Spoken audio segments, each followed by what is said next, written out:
يا عمرو. مساء الخير يا استاذ رميس. مساء النور، اهلا بيك. ازي حضرتك يا فندم؟ اهلا بيك، اتفضل. حضرتك احنا مش عارفين نجيب البنسلين. ابني بقاله 6 سنين بياخد البنسلين، منهم 2.5 سنين انا بشتريه من بره من الصيدليه.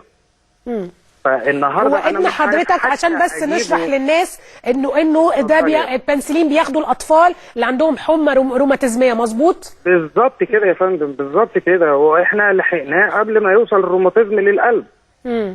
هو بقاله 6 سنين بياخد الحقنه، وكنت بتعامل في الصحه وكنت بستلمها من الصحه. بقالي 2.5 سنين انا بجيبها من بره. فالنهارده مش موجوده لا بره ولا جوه، يعني لا موجوده في الصحه ولا موجوده في قلب الصيدليات بره. بتجيبها منين؟ بتجيبها بكام من الصيدليات يا محمد؟ انا حضرتك كنا بنجيب الحقنه بحوالي 10 جنيه.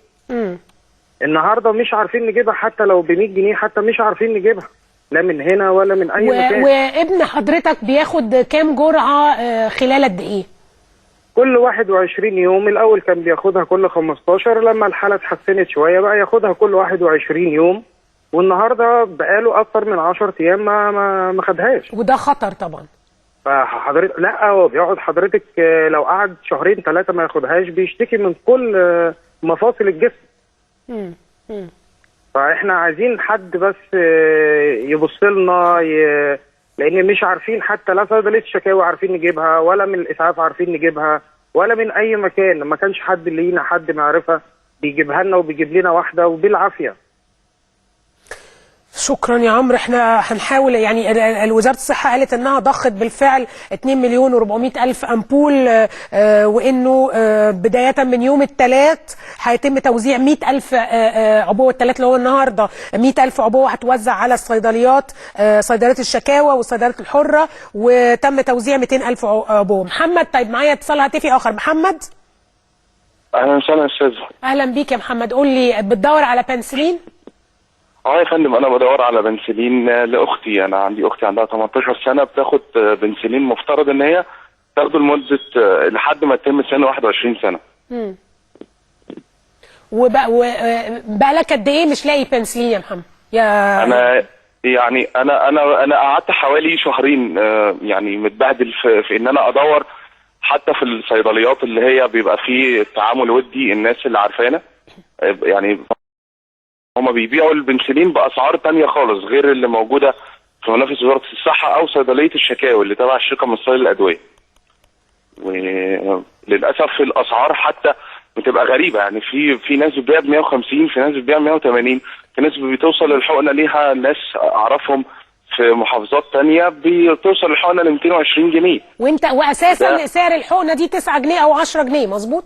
اصلا مظبوط، يعني وده المستورد. وفي كمان ازمه اكبر انا اتحطيت فيها بسبب اختي. يعني انا اختي عندها روماتيزم على القدمين، فالبنسلين المصري انا في مره رحت صرفت حقنه بنسلين من صيدليه الاسعاف، هي اصلا بتتباع ب7 جنيه، فرحت ادهاني ب10.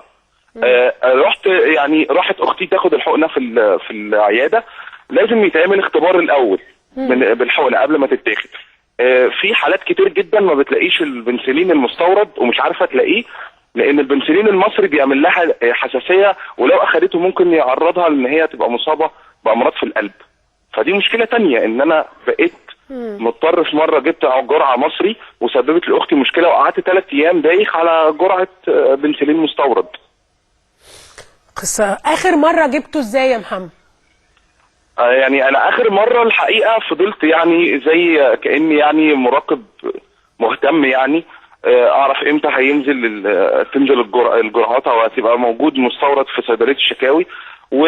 رحت في مره الصيدليه اللي هي في الشركه المصريه للادويه، للاسف ما اخدتش غير جرعه واحده. يعني انا المفترض ان انا اختي بتاخد كل 15 يوم حقنه، فما عرفتش اخد القدر حتى بتاع الشهر، يعني خدت حقنه واحده بس.